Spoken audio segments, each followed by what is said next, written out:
Ukraine conflict एक ऐसी conflict जो शुरू हुई थी ये मानकर कि 3 दिन के अंदर यूक्रेन रशिया के सामने घुटने टेक देगा। ये मेरा नहीं, ये यूएसए तक का असेसमेंट था। बट सरप्राइजिंगली इस वॉर को अभी अभी 3 साल पूरे हुए हैं और अभी भी आप नहीं कह सकते कि कौन जीत रहा है। क्या उन्होंने जो अपने गोल्स रखे वो पूरी तरीके से उसमें कामयाब हो पाए या नहीं हो पाए। आज का डिस्कशन यूक्रेन कॉन्फ्लिक्ट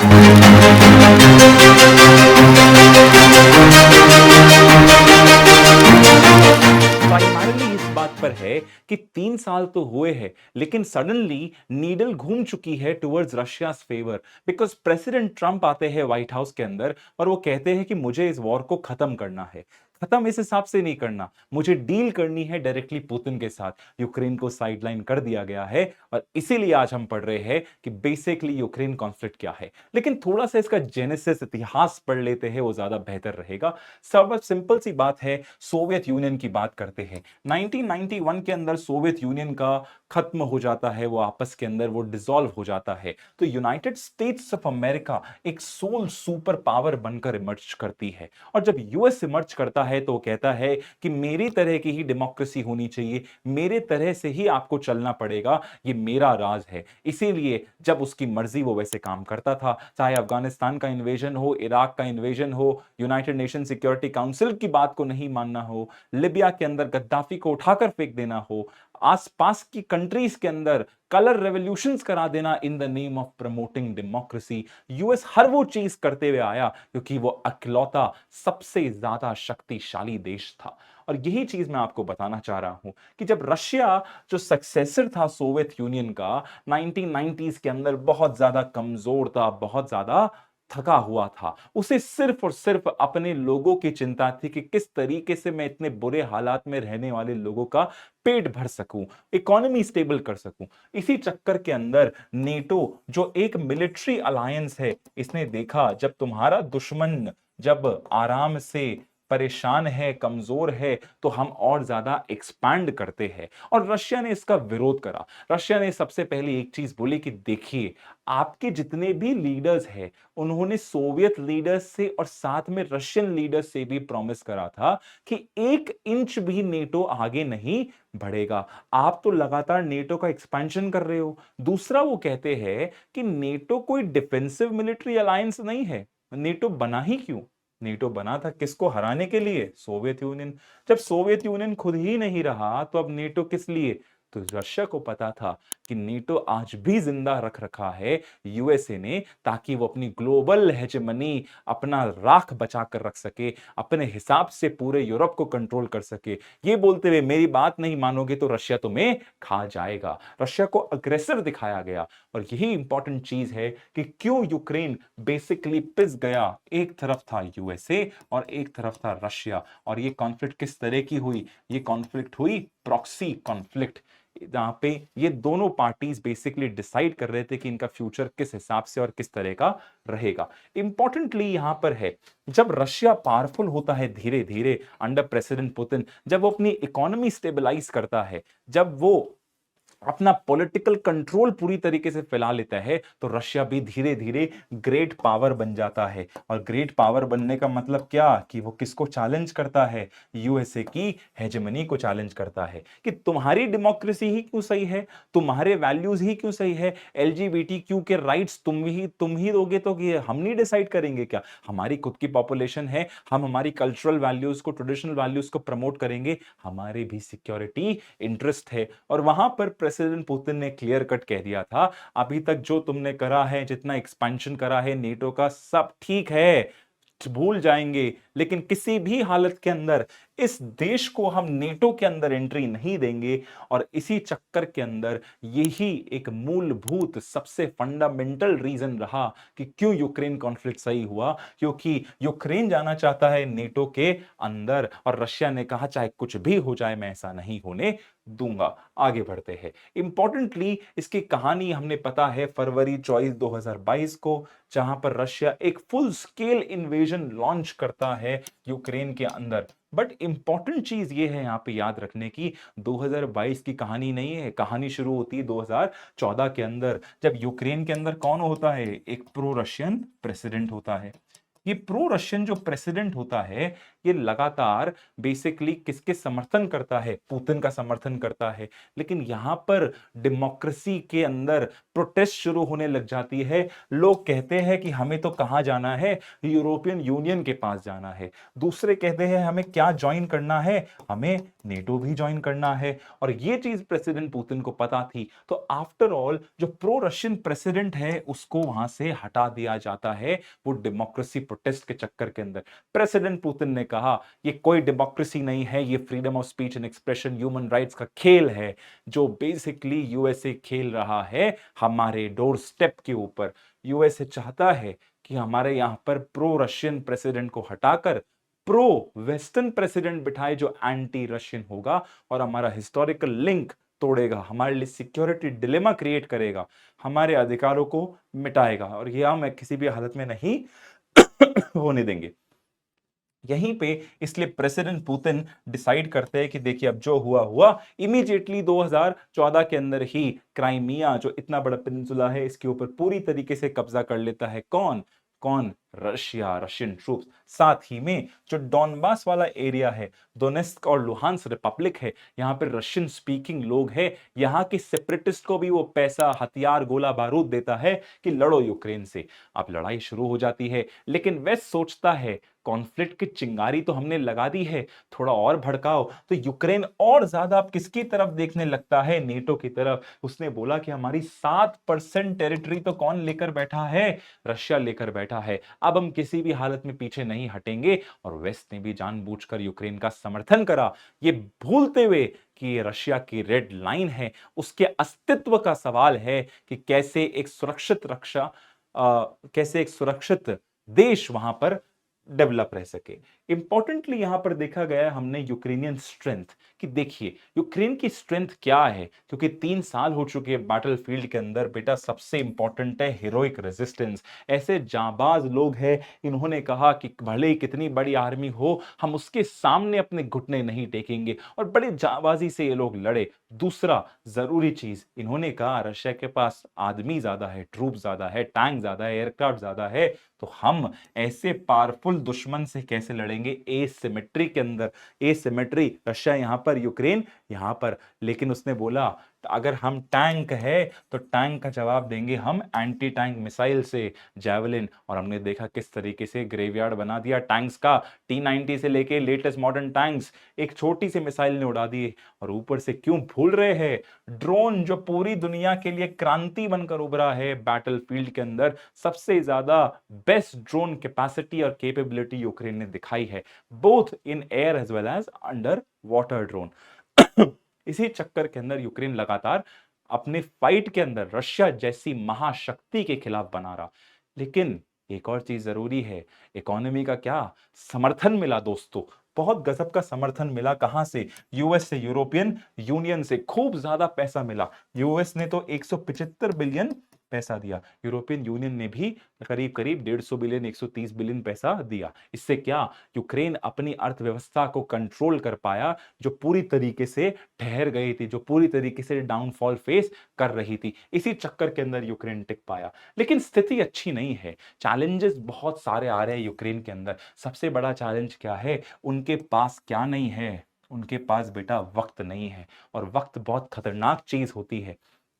ये जो वक्त की हम बात कर रहे हैं, ये जो वक्त की हम बात कर रहे हैं, ये बहुत ही ज्यादा प्रॉब्लमैटिक है। बिकॉज रशिया कह रहा है कितने साल लड़ोगे? 3 साल, 5 साल, 10 साल। मैं लड़ सकता हूं, तुम नहीं लड़ सकते। सर यूक्रेन क्यों नहीं लड़ सकता? अरे यूक्रेन अकेला थोड़ी ना लड़ रहा है। यूक्रेन को ऑक्सीजन देने वाला कौन? पैसा, हथियार देने वाले कौन? वेस्ट। यूरोपियन यूनियन के अंदर कई सारे देश ऐसे हुए जिन्होंने कहा कि अब और पैसा नहीं देंगे। वहां पर फार राइट का समर्थन होने लग गया। एएफडी जैसी पार्टीज इमर्ज होने लग गई, जिन्होंने कहा कि हम किस बात का पैसा दे रहे हैं यूक्रेनियंस को? रशियन से क्यों दुश्मनी ले रहे हैं? हम क्यों सुने हर चीज के अंदर कि रशियंस खराब है? रशियंस तो हमें फ्री में ऑलमोस्ट सस्ती गैस बेचते थे। रशियंस तो हमें सिक्योरिटी एक तरीके से हमारे मैनेजेबल थी।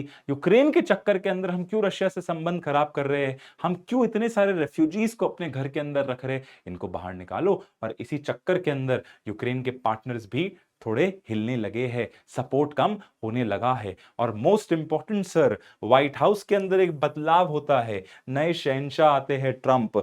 बाइडेन एक ऐसे थे जिन्होंने कहा कि पूरी तरीके से मैं यूक्रेन को जीतने में मदद करूंगा। ट्रंप कहता है ऑफिस में आते हैं कि एक दिन के अंदर वॉर खत्म कराऊंगा, और डायरेक्टली उन्होंने काम भी ऐसा शुरू कर दिया। सीधे कुछ ही दिनों के अंदर उन्होंने प्रेसिडेंट पुतिन को कॉल लगाया। प्रेसिडेंट पुतिन को कॉल लगाते हुए वो सीधे कहते हैं कि हम यूक्रेन वॉर को खत्म करेंगे। दोनों अग्री करते हैं, तो फिर दिक्कत क्या? दिक्कत इस बात की है, आपने यूक्रेन को तो बोला ही नहीं, उस टेबल पर बुलाया ही नहीं, तो यूक्रेन का डिसीजन कौन ले रहा है? सिर्फ यूएस ले रहा है। हम दोनों मिलकर डिसाइड करेंगे, यूरोप का और यूक्रेन का कोई जरूरत नहीं है। और यही बहुत बड़ी खतरनाक चीज है। इसी चक्कर के अंदर लास्ट में कि क्यों यूक्रेन जो इतने ज्यादा काउंटर ऑफेंसिव के अंदर अपने कीव खार्किव वाले एरिया से रशियंस को खदेड़ पाया, लेकिन पूरी तरीके से क्यों नहीं हरा पाया? आंसर यही है, रशिया के पास क्या है? Nuclear weapons. रशिया ने कहा है कि अगर हम पर पूरी तरीके से, अगर हम पे डिफीट थोपी गई, हार हुई, तो हम लोग जरूर क्या यूज करेंगे? न्यूक्लियर वेपन्स यूज करेंगे और पीछे नहीं हटेंगे। ये चीज काफी ज्यादा इंपॉर्टेंट है। इसलिए रशिया की स्ट्रेंथ के अंदर भी बात करते हैं। रशिया की स्ट्रेंथ बहुत गजब है। पहली चीज रशिया की स्ट्रेंथ ही यही है कि वो कहता है कि जो हमारा वॉर है, वो वॉर किस लिए? हमारे अस्तित्व के लिए है। हम यूक्रेन को न्यूट्रल देखना चाहते हैं। दैट मीन्स नेटो के अंदर जाना तो भूल, एंटी रशियन भी नहीं होना चाहिए, सारा का सारा सपोर्ट मिलना चाहिए। वो एंटी रशिया पॉलिसी नहीं बनाना चाहिए, ना कोई फॉरेन ट्रूप्स होने चाहिए, ना फॉरेन वेपन्स होने चाहिए, हमारे थंब के नीचे रहना चाहिए। बिकॉज अगर यूक्रेन नेटो का पार्ट बन गया तो अब हमारा देश नहीं बचेगा, क्योंकि यूक्रेन जैसे ही नेटो का पार्ट बनता है, अमेरिका के न्यूक्लियर वेपन्स जर्मनी से शिफ्ट होकर कब यूक्रेन आ जाएंगे पता भी नहीं लगेगा। और रिटेलिएशन के अंदर प्रेसिडेंट पुतिन को समय भी नहीं मिलेगा। 2 मिनट के अंदर, क्या 1 मिनट के अंदर पूरी तरीके से नेस्तनाबूद हो जाएगा रशिया। अगर अमेरिका ने न्यूक्लियर वेपन्स यूक्रेन के अंदर रख दिए, तो रशिया को पता है कि ये हमारे लिए जियो या मरो का सवाल है। यूक्रेन को वो नहीं मानता। दूसरा, वो कहता है कि रशिया इतनी ज्यादा चैलेंज कर रहे हैं यूक्रेन के हीरोइक रेजिस्टेंस वगैरह, कहते देखो हम तो आज भी क्या कर रहे हैं, टेरिटरी गेन कर रहे हैं। तीसरा, वो कह रहा है कि इंपॉर्टेंटली जो वॉर है, वॉर ऑफ अट्रिशन है। तुम्हारे पास कितने सैनिक है? सैनिक हमारे पास ज्यादा है। तुम्हारे पास टैंक्स कितने हैं? टैंक्स हमारे पास ज्यादा है। एरियल सुपीरियरिटी हमारे पास है। तो after all, man versus man battle में हम लोग तुम्हें आउटस्पेंड कर देंगे। अगर तुम 5 आदमी लाओगे तो हम 50 खड़ेंगे, अगर तुम 50 टैंक लाएंगे तो हम 500 खड़े करेंगे। और यही चीज कह रहे हैं क्योंकि हमारे पास वॉर इकोनॉमी है, सोवियत का इंडस्ट्रियल बेस है जो तुम नहीं कर सकते। And after all, air superiority है, न्यूक्लियर वेपन्स है, जो बहुत बड़ी स्ट्रेंथ है। यही रीजन है कि बहुत सारे यूक्रेनियंस अपना सर गुस्से से नोचते हैं कि ऐसा कौन सा दिन था जो हमने इतने सारे न्यूक्लियर वेपन सरेंडर कर दिए, सिर्फ ये मानते हुए कि रशिया हम पर कभी अटैक नहीं करेगा। तो अगर हमारे पास न्यूक्लियर वेपन्स होते तो क्या अटैक हो पाता? Answer is no. Importantly, Biden ने बहुत ज्यादा कोशिश करी कि देखो रशिया ने अग्रेशन करा है, सब कुछ करा है, माना वो बिल्कुल सही है। रशिया ने अग्रेशन करा है, उसकी सॉवरेंटी तोड़ी है, टेरिटोरियल इंटीग्रिटी को ब्रीच करा है, लेकिन उसके जेन्युइन कारण है। इंपॉर्टेंटली बोला है कि रशिया को अलग थलग कर दो, लेकिन ऐसा नहीं हो पाया। रशिया के साथ आज भी उसके मित्र देश खड़े हैं। और सबसे इंपॉर्टेंट हम बात करते हैं प्राइम मिनिस्टर मोदी जी। चीन तो हम समझ सकते हैं कि वो दुश्मन देश है, अमेरिका का इसलिए साथ दे रहा है, लेकिन मोदी जी तो बेस्टी है। मोदी जी तो बेसिकली, मोदी के साथ कौन? पुतिन भी है तो जेलेंस्की भी है। मोदी के साथ नेतन्याहू है तो आपके ट्रंप भी है। सभी को वो दोस्त बनाकर चलते हैं। सैंक्शंस मानने से मना कर दिया कि हम उनसे डील करेंगे, हम अपने संबंध नहीं तोड़ेंगे। और ये बहुत राइट कॉल था। इसलिए सैंक्शंस पूरी तरीके से फेल हो गए, क्योंकि मदद करने कौन आया? इनके दोस्त आए। ऑयल और नेचुरल गैस अगर हम यूरोप को नहीं बेच पा रहे तो किसको बेच रहे? रशिया और, सॉरी, चाइना और इंडिया को। हाउएवर इंपॉर्टेंट ये है कि हमें रशियन वीकनेसेस भी पता होनी चाहिए। सारी रोजी पिक्चर नहीं है रशिया जीत रहा है। रियलिटी क्या है? सबसे बड़ी रियलिटी कि sir Russian army great super power बुरी तरीके से ह्यूमिलिएट हुई है। ये graveyard of tanks Russian weapons वगैरह अब लोग इंफीरियर क्वालिटी बोल रहे हैं क्योंकि कितना करप्शन था आर्मी के अंदर सबको पता लग गया। याद रखिए पुतिन के खिलाफ एक कू भी हुआ था, तख्ता पलट की कोशिश। बहुत बड़ी बात है इतने सारे शक्तिशाली इंसान के खिलाफ सत्ता बदलने का खेल हुआ था, भले ही फेल हो गया। वो दिखाता है कि चैलेंज अभी भी डोमेस्टिक सोसाइटी के अंदर है। तीसरा, सर रशिया टेरिटरी तो गेन कर रहा है इंच बाय इंच, लेकिन लॉसेस बहुत ज्यादा हो रहे हैं। सच्ची बात यह है अभी तक 2022 more than 3 years of war कितनी टेरिटरी ले पाए? सिर्फ और सिर्फ 11%। और उस टेरिटरी को अचीव करने के लिए वो खूब सारे आदमी खो रहा है, वो खूब सारे मटेरियल खो रहा है। लार्जर टाइम के लिए सस्टेनेबल नहीं है। 1/3 पूरा का पूरा बजट आपने किस में दिया? आपने बोला कि आप वॉर इकोनॉमी करोगे। कब तक कर पाओगे? कहां से कट रहा है? आपके सोशल वेलफेयर से कट रहा है, एजुकेशन से कट रहा है, हेल्थ केयर से कट रहा है, सिर्फ और सिर्फ इस इकोनॉमी को जिंदा रखने के लिए। इंपॉर्टेंटली एक और चीज जो हम भूल जाते हैं, बशर अल असद बच जाता अगर पुतिन मदद करता। क्यों नहीं कर पाया रशिया मदद? क्योंकि कहां अटके हुए थे? यूक्रेन के साथ। तो दिखाता है कि यूक्रेन लड़ तो रहा है। इंपॉर्टेंटली ये भूल जाते हैं कि रशिया के ऊपर लॉन्ग रेंज स्ट्राइक्स उसके पोर्ट पर, उसके उसके स्ट्रेटेजिक रिफाइनरीज पर किसने करी है? यूक्रेन ने करा है। फॉरेन पावर्स की मदद से नहीं, उसने खुद के डोमेस्टिक ड्रोन्स बनाए हैं। और ऊपर से ब्लैक सी फ्लीट तो पूरी तरीके से शिफ्ट हो गई है क्योंकि कई सारे जो वेसल्स हैं वो डूब चुके हैं। तो it is not without Russia's embarrassing losses. बहुत वीकनेसेस है। जैसे यूक्रेन प्रॉब्लम फेस कर रहा है उसी तरीके से यहां पर भी क्या है? डिक्लाइनिंग पॉपुलेशन है। दूसरा, जो जितने ज्यादा एडवांस्ड आपके टेकीज है, आईटी प्रोफेशनल्स है, डॉक्टर्स है, साइंटिस्ट है, वो कहां चले गए हैं? ब्रेन ड्रेन हुआ है। वो चले गए यूरोप की तरफ बिकॉज वॉर वाली कंट्री के अंदर वो लोग नहीं रहना चाहते जहां पर सैंक्शंस वगैरह लगे हुए हैं। और ये डेमोग्राफिक क्राइसिस प्रॉब्लम कर रहा है। सारे के सारे लोग कहां भेजे हुए? फ्रंट लाइन पर। फैक्ट्रीज में काम करने वाले लोग नहीं मिल रहे, लेबर की कमी है। और इंपॉर्टेंटली रशिया ने क्या कहा? नेटो का एक्सपेंशन नहीं होने देंगे। लेकिन यूक्रेन को रोकने के चक्कर में आपने दो नई कंट्रीज को किसमें जोड़ लिया? नेटो के अंदर जोड़ लिया। फिनलैंड हिस्टोरिकल न्यूट्रलिटी, उसने बोला अब हम कहां जा रहे हैं? नेटो के अंदर जा रहे हैं। अब वो पूरा बाल्टिक लेक क्या बन चुका? नेटो लेक बन चुका। Again creating threats, further amplifying threats against Russia.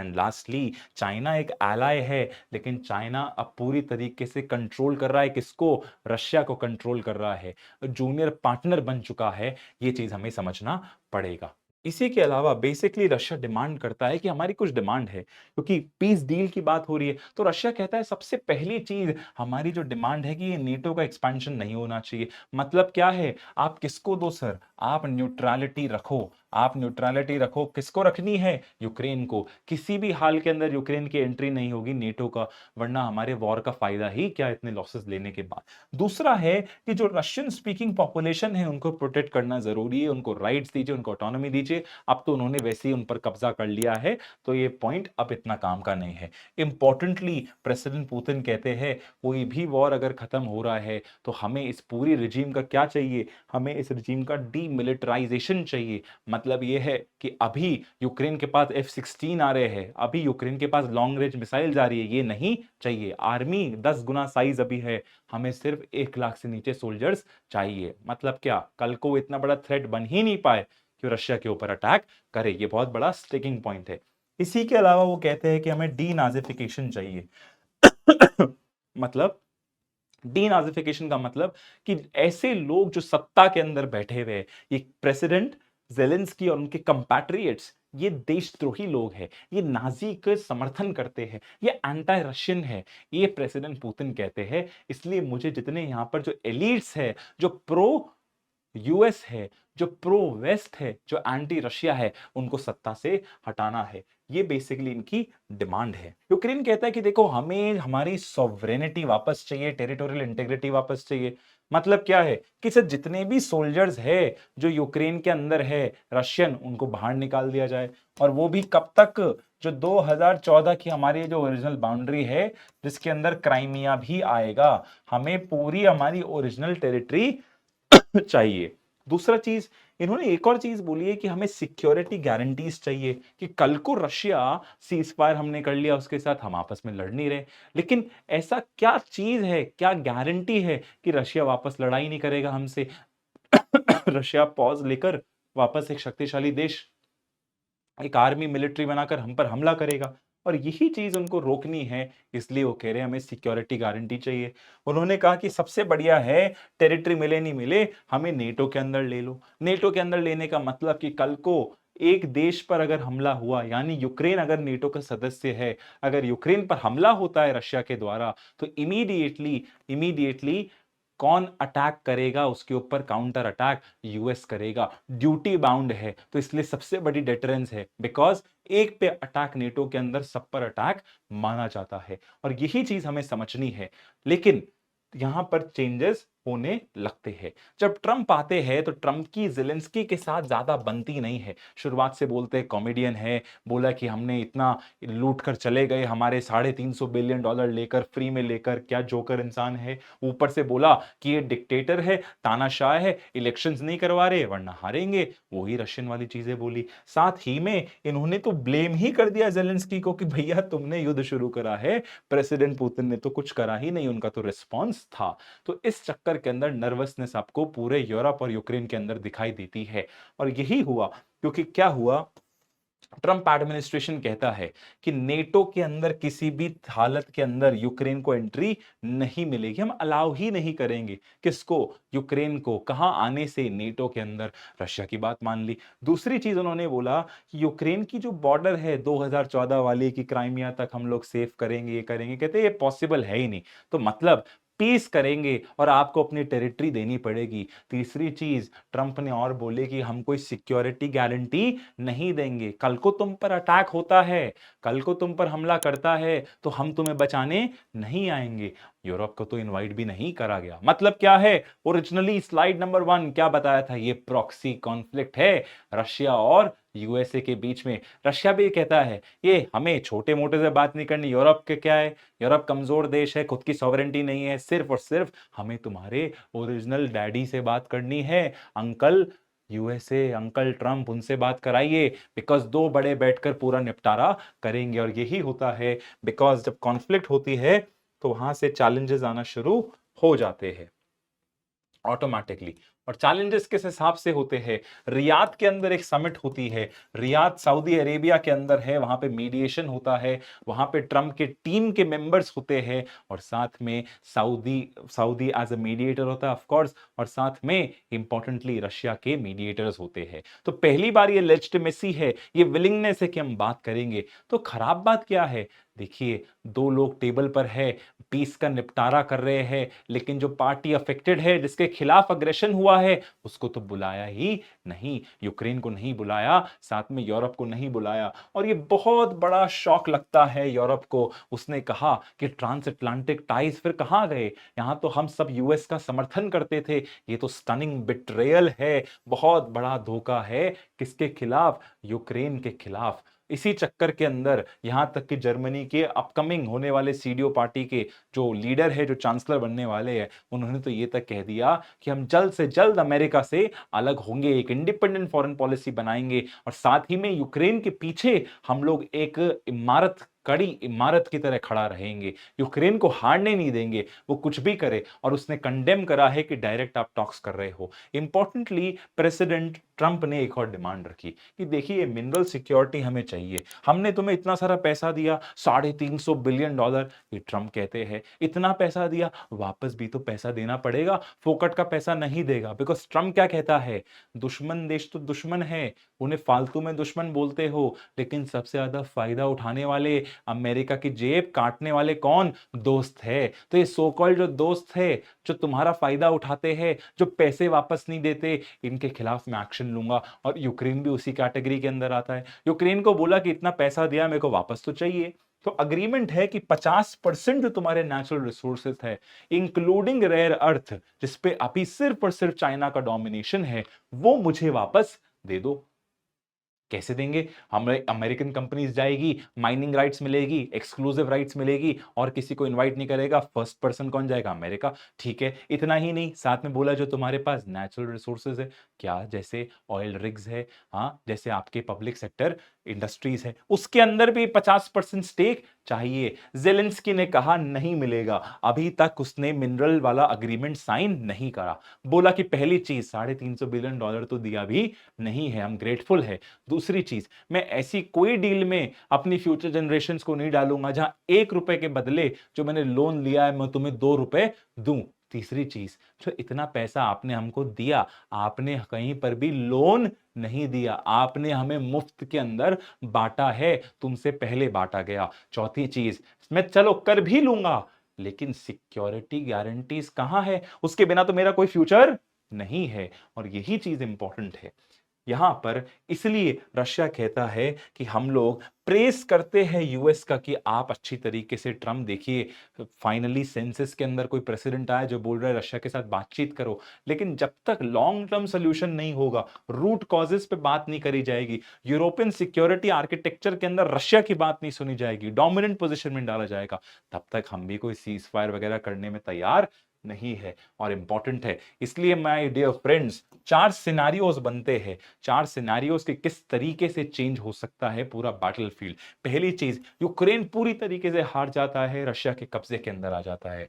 इसका प्रोबेबिलिटी बहुत लो है। क्यों लो है? अरे भैया, अगर इतना ही कमजोर देश था तो 3 दिन का ऑपरेशन पुतिन ने अपने जनरल्स को बोला था, 3 दिन का राशन पानी लेकर जाओ, यूक्रेनियन लोग तो अपनी बाहें फैलाकर तुम्हें स्वागत करेंगे, लिबरेटर्स। लेकिन ऐसा हुआ क्या? तब पुरजोर विरोध हुआ, हेरोइक विरोध हुआ, और यही चीज उनको पसंद नहीं आई। तो यूक्रेन पूरी तरीके से हार नहीं सकता, हारना होता उस समय हार जाता। दूसरी चीज, सर पूरी तरीके से कौन जीत जाए? यूक्रेन जीत जाए, तो रशियंस को पूरी तरीके से हरा दे, उनको भगा दे, ऐसा कभी भी नहीं होगा, गारंटीड नहीं होगा। ये तो बोलना नहीं चाहिए, भगवान भी नहीं करा सकते। कारण क्या है? रशिया के पास क्या है मेरे दोस्तों? ब्रह्मास्त्र, न्यूक्लियर वेपन्स। रशिया ने साफ कहा ये न्यूक्लियर वेपन्स हम फालतू में रखे हैं क्या? तुम हम पर डिफीट डालना चाहते हो, हमें हराना चाहते हो, हम चुपचाप बैठकर देखेंगे क्या? तो अगर ऐसी कोई डिफीट जिसमें रशियन फोर्सेस पूरी तरीके से हार जाती है, तो हम लोग किसका यूज करेंगे? न्यूक्लियर वेपन का। सर तीसरी चीज, सर एक नेगोशिएटेड सेटलमेंट जो ट्रम्प कोशिश कर रहे हैं कि आपस के अंदर बैठकर बात करते हैं यूएस, और एक सीज फायर कम कर देंगे। मतलब प्रॉपर सोल्यूशन नहीं होगा, long term security guarantee solution कुछ नहीं होगा, लेकिन सीज फायर होगा, जो जहां पर है वो वहीं पर रहेगा। और इससे क्या होगा? वॉर फ्रीज हो जाएगा, वॉर सॉल्व नहीं होगा। जैसे कि हमने देखा north Korea south Korea war अभी खत्म नहीं हुआ ऑफिशियली भी। इंपॉर्टेंटली लास्ट, लेकिन जो सबसे ज्यादा चांसेस है जिसके, कि दोनों आपस में लड़ते रहे, इंच बाय इंच दोनों के लॉसेस हो रहे हैं, लेकिन कोई भी डिसाइसिव तरीके से जीत नहीं पाएगा। ना रशियंस को वो भगा पाएंगे, ना रशियंस इतनी ज्यादा मैन पावर बढ़ा लेंगे, टेक्नोलॉजी बढ़ा लेंगे कि यूक्रेन को बहुत बड़ी टेरिटरी कैप्चर कर लेंगे। बस दिन भर दिन रगड़ रगड़ के एक दूसरे पर मरते रहेंगे। इंपॉर्टेंटली हमें सीखने को क्या मिला है? सीखने को मिला है कि जब नीडल पीस की तरफ जा रही है, तो एक स्विफ्ट जस्ट पीस रखना बहुत ज्यादा जरूरी है। वो स्विफ्ट जस्ट पीस होना बहुत मुश्किल है, क्योंकि दोनों कहते हैं कि हम विजेता है। रशिया कहता है कि देखो यूक्रेन थोड़ी ना लड़ रहा है, पूरा वेस्ट लड़ रहा है, इन्होंने हमें जिंदा घोटने की कोशिश करी, हम पर सैंक्शंस लगाए, पर्सनली हमारे खिलाफ आईसीसी वारंट्स लगाए, हमारे जनरल्स को मरवाया, पिन पॉइंट स्ट्राइक सैटेलाइट्स वगैरह का दिया, स्टारलिंक दिया, सब कुछ दिया, वेपन्स दिए, फिर भी आज हम तुम्हारे सामने खड़े आंखों में आंखें डालकर देख रहे हैं। दूसरी चीज, यूक्रेन तो अपना खुद का घमंड करता है, इतनी बड़ी आर्मी, आर्मी काहे की न्यूक्लियर वेपन्स, 3 दिन के लिए आए थे, 3 साल हो गए, और अभी भी असली में टेरिटरी कितनी है? 18%। 3 साल में टेरिटरी कितनी ली? मात्र 11%। तो इंच बाय इंच कर रहे हैं, लेकिन नाक रगड़वा दी मैंने इनकी। तो दोनों आपस में घमंड हो रहा है सर। कहते हैं जिंदगी झंडवा फिर भी घमंडवा, यही रीजन है दोनों का। इसी चक्कर के अंदर दोनों की इररिकंसाइलेबल पोजीशंस है, दोनों की मैक्सिमलिस्ट पोजीशन है, उल्टी दिशाओं वाली पोजीशन है, दोनों का इसलिए पीस में आना बहुत मुश्किल रहेगा, लेकिन कोशिश तो करनी चाहिए, बिकॉज़ वॉर के अंदर लॉसेस हमेशा सबके होते हैं। कोई भी वॉर के अंदर विक्टर नहीं कहलाता, कोई भी वॉर में इकलौता विजेता नहीं होता, सिविलियंस मारे जाते हैं। देखिए कितने लोग मारे गए, 1.5 मिलियन से ज़्यादा लोगों का डेथ एंड इंजर्ड कैटेगरी के अंदर आ रहे हैं। इसलिए वॉर तो रुकना चाहिए। Thank you.